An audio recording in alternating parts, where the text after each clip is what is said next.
So you are crushing it at the gym. Your workouts are pretty solid, but the scale is stuck. It will not budge. In this video, I'm gonna tell you why.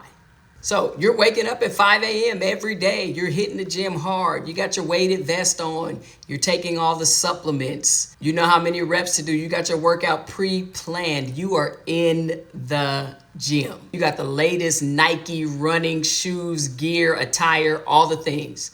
And none of that is actually moving the scale. Now, here's the truth. Going to the gym does not necessarily equal weight loss, because you can go to the gym and in your workout, let's say you do a warm up, let's say you do your weights, right? We do weights before we do cardio.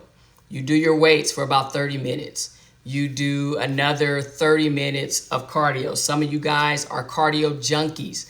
You're gonna go in there, you're gonna knock out an hour of cardio.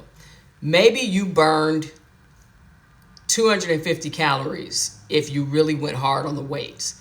Maybe you burned another 250 calories, maybe 300 calories on your 30 minutes to an hour of cardio. Here's the thing. You do all of that and you turn around and you go for breakfast after your 5 a.m. workout and you have a muffin and a coffee from Starbucks. That right there is going to blow anything that you did in the gym. You're going to consume more calories than you actually burned while you were in the gym, which ultimately means that you are not in a calorie deficit. You're actually in a calorie surplus because you've now consumed way more calories than you actually burned. So the way that the calorie deficit works is you need to figure out how many calories your body just needs to maintain itself every day. This is based off of your weight and your height. Also, you can calculate your age in there as well. So once you do that and you determine this is how many calories I need every day just to maintain the weight that I am. Well, the goal is not to maintain it. The goal is to lose some of the weight. So in order to do that, I have to go under my maintenance calories.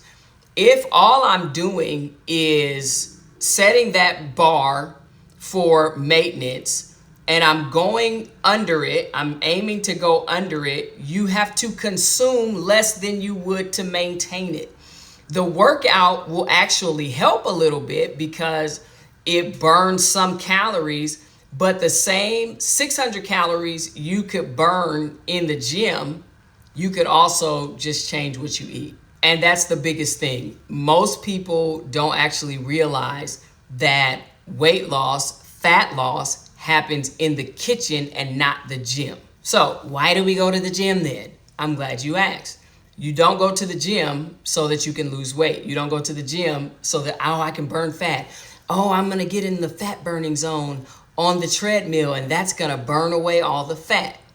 Yes, you will burn some calories. Yes, your body, watch this though, in the absence of glucose will target the fat to burn for energy. But that means I have to rid my body of the excess glucose first. Most of us are not doing that. Why? Because in the kitchen, we're consuming glucose. We're consuming sugar, carbohydrates. So our body is full of sugar and carbohydrates and it's releasing insulin, which signals to our body to store the fat. So your body attacks the glucose first and then it's looking for fat once it has used all of the glucose. But if you just keep feeding yourself an abundance of glucose, sugar, refined carbohydrates, then my glucose levels are always high. And so when I go in the gym to work out, I'm just working off the glucose that I ate.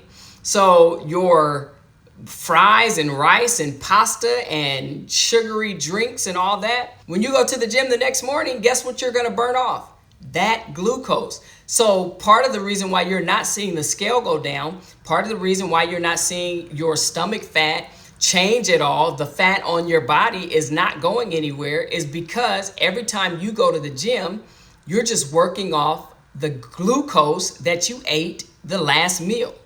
So you're not in a calorie deficit, honestly, and you're actually in a surplus. So that's why you keep seeing the scale stay the same or go up. So again, what's the gym for? The gym is for building muscle, right? For increasing your strength. Why? Because you need it. Especially for those of us, women in particular, the older we get, you start to lose muscle. And so you need to lift weights. You need resistance training to actually help you build muscle, to maintain your muscle, to not lose more of it.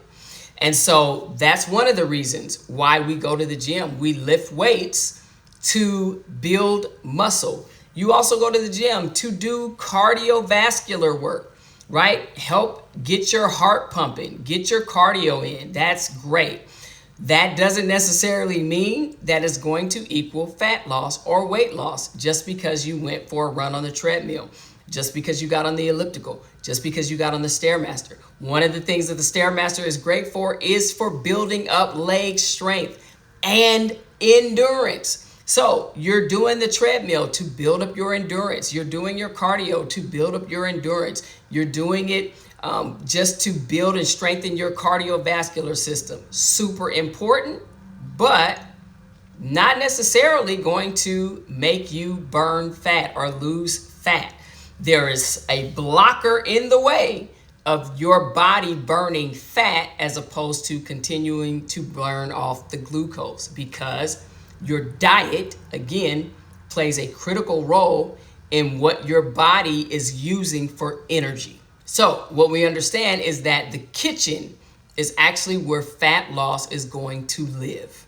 We say it all the time. You hear it all the time. You cannot outwork a bad diet. So if you are committed to being in the kitchen and just eating whatever you want, you can work as hard as you want in the gym, especially at our age. If you are over 30, when I was younger, yes, I could eat whatever I wanted. My metabolism was amazing, and I played sports.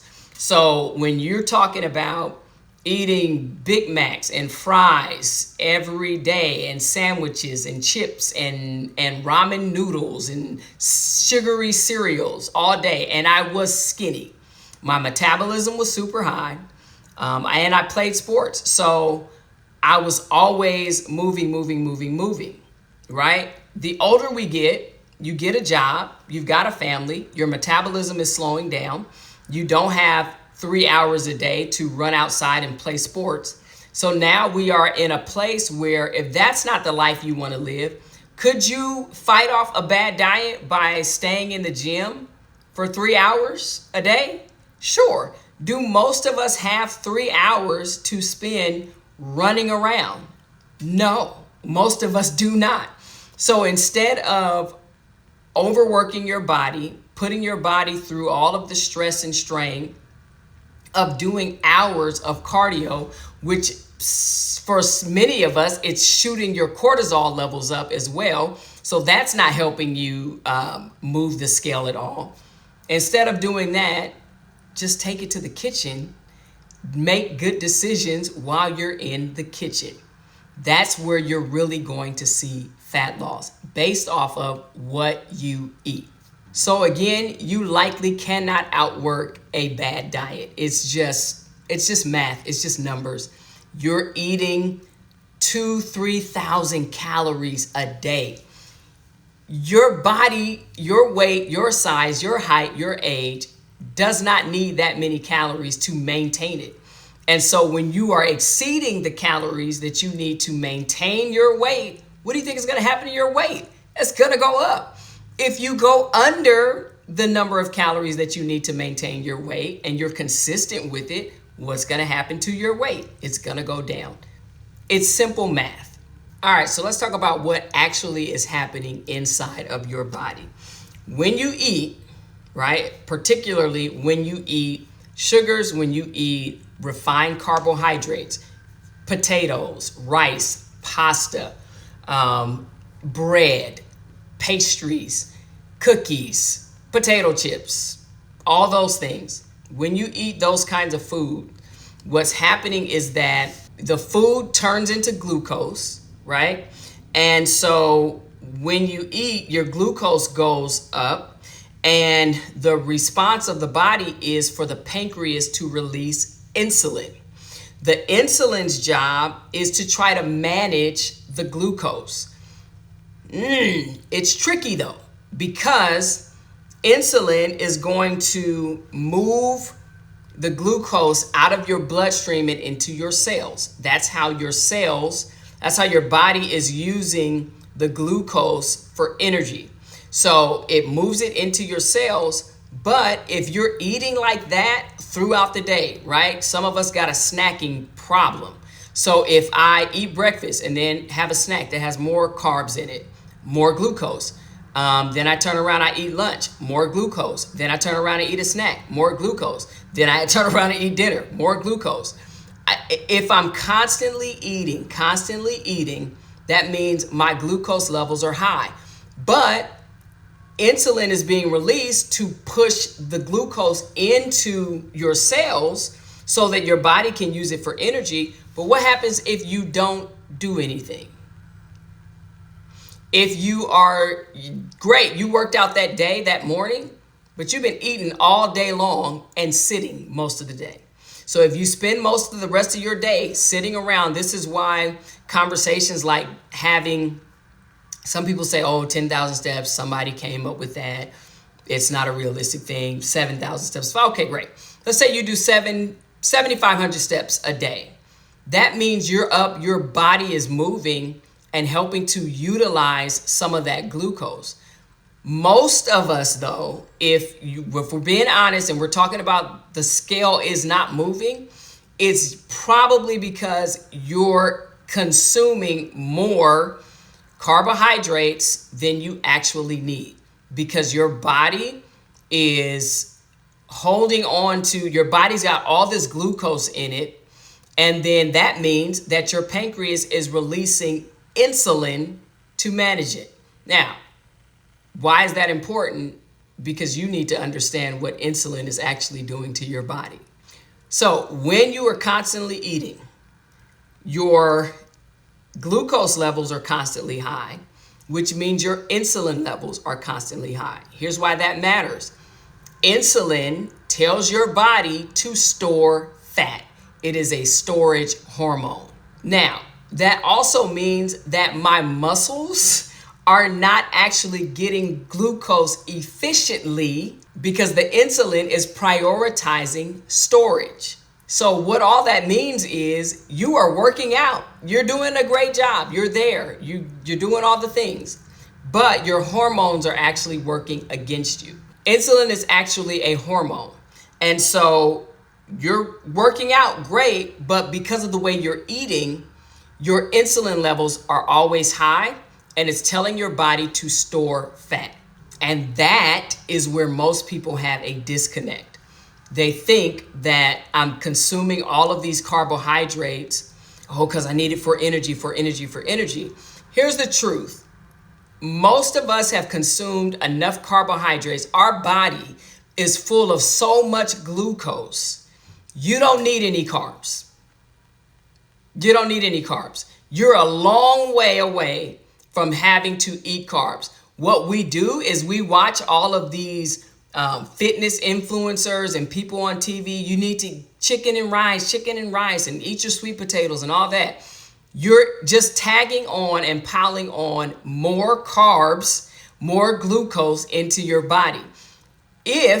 Especially if you haven't even checked your numbers. Do you know if you're diabetic? Do you know if you're pre-diabetic? Do you know how close to being a pre-diabetic you are? If you are in the pre-diabetic range, your glucose levels are high already. Burn out what you already got. You don't need to consume more carbs. Oh, but your body needs carbs for energy. You've got enough glucose in your system already. Let your body burn that off already. Then you can go back to, because I guarantee you, if you stop eating so much carbohydrates, you'll lose weight. You'll be burning the fat. Once you do that, then you'll get to a point where you feel like, okay, I don't have enough carbs, I don't have enough energy to work out the way that I want to work out, maybe to get the type of physique that you want. Then yes, let's start incorporating the carbs back in.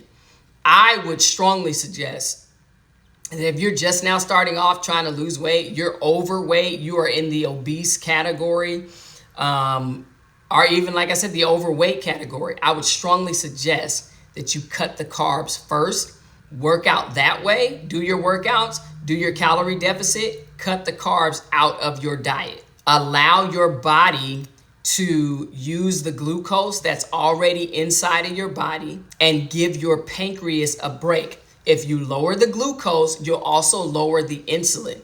That lowering of the insulin stops the body from storing fat, and it removes that barrier for your body to go straight through to target the fat and use the fat, burn the fat for energy while you're doing the workouts, while you're living through your normal life.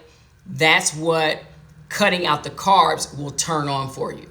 So remember, you can do all of the cardio that you want in the gym. If you are not doing the right things with your diet, you're not going to see the scale move the way you want it to. If your glucose and your insulin levels are out of control, you are not going to burn any fat. So if you need a little bit more help with this, you need some more direction, if you comment reset below, I'll send you the free 3-day reset. It's going to help you reset everything, start you on your way to controlling your blood sugar, controlling your diet, and doing the exercises that are going to help you actually see that scale start to move in the direction you want it to. I'll see you guys on the next video. In the meantime, prioritize your health, move your body, and fuel your body the right way. If you want any more information, visit thefirenetwork.com. Remember, we are here to help.